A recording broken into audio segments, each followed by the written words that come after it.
नमस्कार मित्रांनो, मराठी माणूस प्रदीप मी म्हणतोय तोपर्यंत काश्मीरला जाऊ नका। या सगळ्या व्हिडिओमध्ये आपण या सगळ्या गोष्टी सांगतोच। जोपर्यंत या गोष्टी होत नाहीत तोपर्यंत खरंच काश्मीरला जाऊ नका, कारण तुम्हीच तुमच्या हाताने हे जे आतंकवाद हा जो टेररिझम आहे त्याला तुम्ही वाढवताय। काश्मीरच्या काही गोष्टी समजून घ्याव्या लागतील। समजून घेतल्यानंतर आपल्याला त्याच्यावरती अभ्यास करावा लागेल की नक्की काश्मीर आणि त्याचे काश्मीरचं खोरं आहे सगळं तिथं नक्की काय चालतं। थोडंसं मागे जाऊया।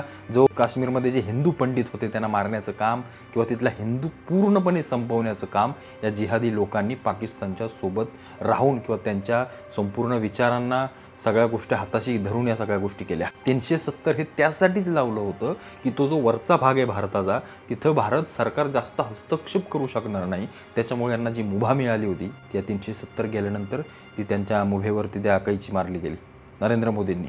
त्यामुळे थोडीशी हे आळपले। त्यांना जरा थोडंसं वाटायला लागले की आता भारत सरकार जर आपल्या मागे लागलं तर कधी ना कधीतरी आपला अंत होईल, म्हणून थोडेसे शांत झाले। काही दिवसांपूर्वी जो पहलगाममध्ये हल्ला झाला त्याच्यानंतर तिथल्या अनेक लोकांनी किंवा इथल्या भारतातल्या अनेक लोकांनी असा सूर उमटवला, कारण आता लोक घाबरले तिथे जायचं तरी कसं, कधी काय होईल काय नाही होणार काहीच सांगू शकत नाही। हा इथला स्थानिक आहे की कोण आहे, अतिरेकी आहे, काही कुणाला काहीच माहिती नाही आहे। प्रत्येक ठिकाणी आर्मी तुमच्यासोबत असेलच, पोलीस तुमच्यासोबत असतीलच असं सांगू शकत नाही, कारण हे देशाच्या आतमध्ये येऊन जर हल्ले करतात, अगदी तुमच्या मुंबईचा हल्ला घ्या, दिल्लीमध्ये घ्या, अनेक ठिकाणी तर तिथं तर अगदी त्यांचा सगळा तो झोनच आहे त्यांचा सगळा। पहलगामचा हल्ला झाल्यानंतर अनेक जण म्हणायला लागले की आता काश्मीरचं कंबरडं मोडलं, आता परत तिथं कोण जाणार नाही, आपलं काश्मीर आहे, आपण सर्वांनी जाऊन तिथला टुरिझम वाढवायचा। ठीक आहे, या मताचं मी आहे, पण आत्ता खरी मेख इथंच आहे आणि खरी गोष्ट इथून पुढे सुरू होते।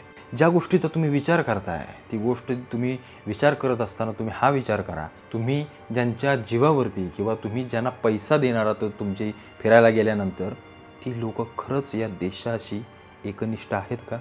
हा प्रश्न जरा स्वतःला विचारा।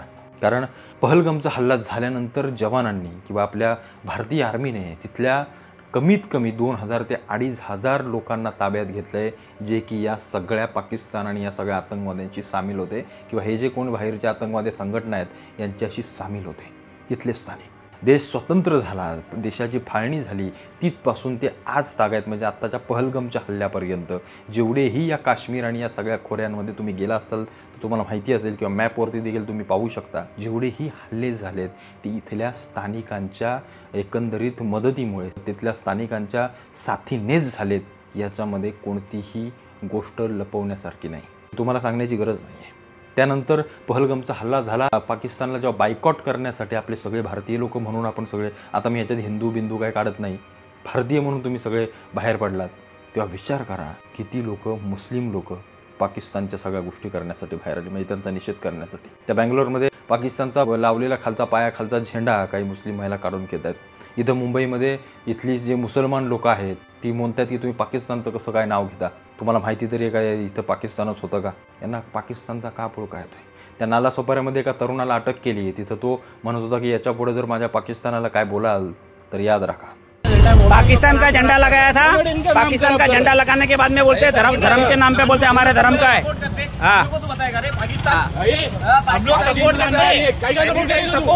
ही सगळी बोलणारी लोक, ही सगळे सांगणारी लोक खरंच या देशाशी एकनिष्ठ आहेत का? हा झाला देशाच्या आतला भाग। जे सेक्युलरवादी आहेत, जे लिबरल लोक आहेत, तिथं या सगळ्या निषेधार्ह उतरलीच नाहीत। आपल्या राज्यातले शरद पवार सांगतात की खरंच धर्म विचारून मारले का, याच्याबद्दल मला शंकाच आहे। म्हणजे जे व्हिडिओ तिथं जे लगेच गोळ्या टाकल्या आणि त्याच्यानंतर जे सांगत होते की हिंदू हिंदू पूछ के मारा, ते काय सगळं नाटक होतं?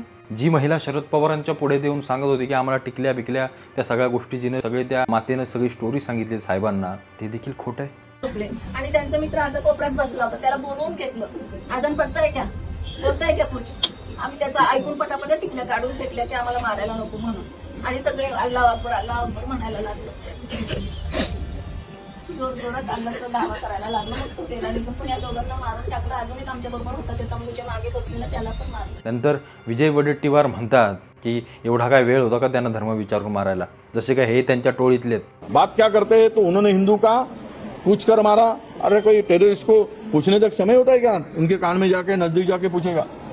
ये सब जो बातें हैं बहुत सारे इसमें कंट्रोवर्शियल, कोई बोलता है ऐसा हुआ ही नहीं, कोई बोलते ऐसा हुआ है। ये प्लान करके मत करो। आम्ही खरंच देश आपला खरंच आतून सुरक्षित आहे का? आम्ही खरंच आमच्या अंगामध्ये देशभक्ती आहे का? की फक्त हिंदूंच्याच अंगात देशभक्ती आहे आणि बाकीचे लिबरल आणि ही मुस्लिम लोक हे फक्त जिकडं पाणी वाहल तिकडं जाणारी लोक आहेत, याचा विचार प्रत्येकाने केला पाहिजे. तुम्ही काश्मीरमध्ये जाताय, तुमचा जो काही पैसा असेल, जी काही गोष्ट असेल किंवा तुमची सेफ्टी असेल, तुमची सुरक्षा असेल, ती संपूर्ण गोष्ट तुम्ही त्या लोकांच्या हातात देताय. त्या पहलगाममध्ये 2-2.5 हजार त्या सगळ्या पठारावरती, त्या मैदानावरती सगळी लोकं होती. अचानक 4-5 अतिरेकी कुठून तरी येतात. तिथे आजूबाजूला असणारी सगळी लोकं घाबरतात. तिथले जे काही स्थानिक आहेत त्यातला एक जण मारला जातो. त्याच्या मागची गोष्टही समजून घ्या की तो का मारला गेला. एकच कसा मारला? 27 जणांना धर्म विचारून मारलं आणि या एकाला मुस्लिम म्हणून मारलं की या 27 जणांवरती पडदा टाकण्यासाठी मारलं? याचा विचार खरोखर केला पाहिजे. कारण ही लोकं कोणत्याही थराला जाऊ शकतात. जी लोकं 26/11च्या हल्ल्यामध्ये हातामध्ये धागा बांधून येतात, म्हणजे विचार करा ना, ही आणि ही घटना तुम्हाला साम्य सगळं वाटत नाही या घटनेमध्ये? की हिंदूच मारायचे, काफिर, यांच्या नजरेत काफिर आहे कोण? हिंदूच काफिर आहे. बाकी दुसरा धर्मच यांना माहिती नाही, कुठलाच धर्म यांना माहिती नाही. कारण यांच्या जेवढ्याही इतिहासातल्या सल्तनती इथं आल्या, आदिलशाही असेल, कुतुबशाही, मुघलशाही, ज्या कोणी, त्या सगळ्या जर कोणी परतवून लावल्या असतील तर त्या हिंदूंनी परतवून लावल्या, एवढं लक्षात ठेवा. आज जे आमची लोक त्यांच्या मागं पळतात बाबासाहेबांचं नाव घेऊन, बाबासाहेब आंबेडकर स्वतः म्हणले होते की ज्या दिवशी या देशातला शेवटचा मुसलमान पाकिस्तानात निघून जाईल त्याच दिवशी या देशाला शांती मिळू शकते. तोपर्यंत या देशात शांती नांदणार नाही. हे मी माझ्या तोंडाचं नाही सांगत, स्वतः आपले डॉक्टर बाबासाहेब आंबेडकर सांगत होते. आणि त्यांचे अनुयायी आणि त्यांना मानणारी लोक आज यांच्यासोबत नको त्या मार्गाला जातात. याचं दुर्दैव आहे.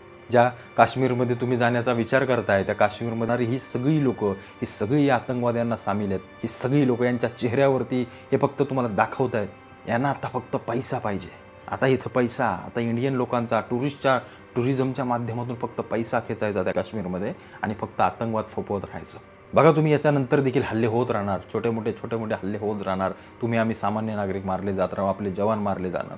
यांच्यामध्ये देशभक्ती असती तर कदाचित इथून मागचे हल्ले कधीच या भारताच्या आतमध्ये सीमेच्या झाले नसते. सीमेच्या आतमध्ये म्हणतोय मी. हल्ला कधी होतो, कुठे होतो? सीमेवरती होतो. लढाया सीमेवरती होतात.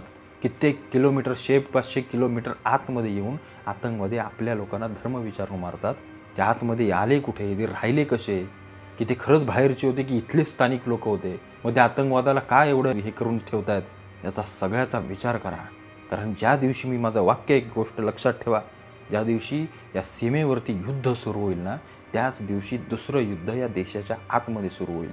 आणि ते काही कट्टरतावादी आणि काही अतिशय पाकिस्तानचा पोळका असणारी लोक तुमची आमची दडं वेगळी करण्या वाचून ती मागं धजावणार नाही, तेवढं लक्षात ठेवा. पण देशातल्या मग किती पोलीस यंत्रणा, आतली राखीव बलं किती त्यांना या सगळ्या गोष्टींपासून अडवतात ते पाहणं अत्यंत महत्त्वाचं असेल. कारण देश दोन्ही ठिकाणावर लढू शकत नाही. सगळ्यात महत्त्वाचं सध्या पाकिस्तानवर सरळ युद्ध करण्याचं न कारण म्हणजे आपल्या देशातली असलेली असुरक्षितता आणि लिबरल आणि सेक्युलरवादी घाणेरडी लोक, की जी देशाचा जिथं विचार येतो तिथं देखील सेक्युलरवाद आणि स्वतःचा लिबरलपणा आणतात.